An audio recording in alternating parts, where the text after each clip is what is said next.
வரும் பொடி நடையாக அமெரிக்காவை வலம் வருவோம். கடல் மேல் சிவப்பு கம்பளம் விரித்து ஐரோப்பாவில் குடிபுகுவோம். நம் காதலை கவி பாடவே செல்லியின் வைரனின் கல்லறை தோக்கத்தை கலைத்திடுவோம்.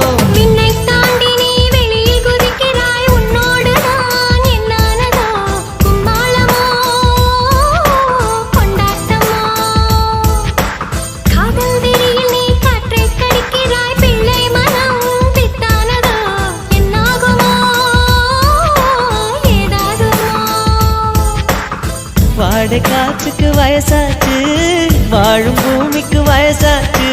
கோடியுகம் போனால் என்ன, காதலுக்கு எப்போதும் வயசாகாது. ஹைர